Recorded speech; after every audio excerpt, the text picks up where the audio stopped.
গাতে চেলেংখন মেৰিয়াই লৈ ৰিহাখন পিন্ধি লৈ বেয়া এইবোৰ সৰহীয়া হ'ল যে একদম কাজিয়া লাগিছে ভাত ইটোৱে দে সিটোৱে দে অঁ ভাত সকাম খাবলৈ যাবলৈ ওলাইছোঁ সেইকাৰণে দিনটো কাম কৰিব লাগিব ইটো সিটো কাম কৰিব লাগিব কি কি কাম কৰিব আপোনালোকক দেখাম দেই আৰু অকণমান ভাত খাই লৈছোঁ নহ'লে গেছ হৈ যাব পাৰে যে মোৰ আকৌ কি হয় অলপতে মানে গেছ হৈ যায় সেইকাৰণে ক'ৰবালৈ গ'লে অকণমানি বাতিতে ৰাখিলেও ভাত এটা খাই যাওঁ বেলেগ যি বস্তু খালে ভাত এটা খালে মানে গেছটো মোৰ অনুভৱ নহয় আৰু সকাম খাবলৈ ওলাইছোঁ মুখত শিলিখা এটা ভৰাই লৈছোঁ ভাত যিহেতু অকণমান খালোঁ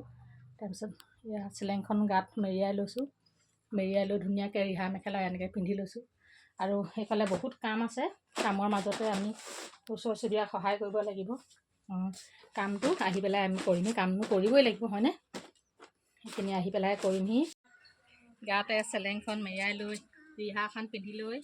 এতিয়া যাওঁ সকামলৈ যিহেতু চুলি পকিছে যে বুঢ়ী হৈছে আহক আপোনালোককো লৈ যাওঁ সকামলৈ অঁ ৰাতিপুৱা ফোন কৰিছে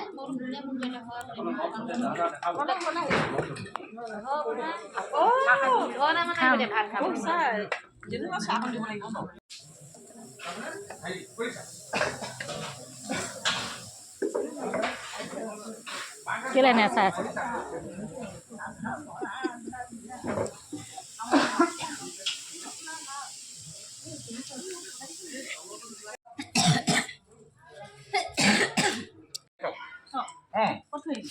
এই ক'ৰবাত আছে আৰু কোনোবাই নিলে পাকঘৰতে আছে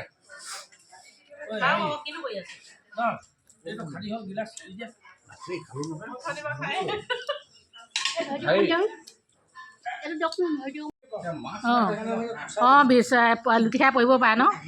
এই নেজানে তোমালোকে একো নেজানা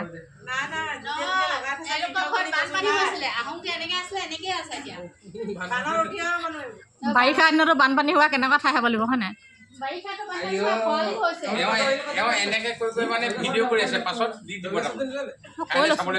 অঁ নিশ্চয় পাব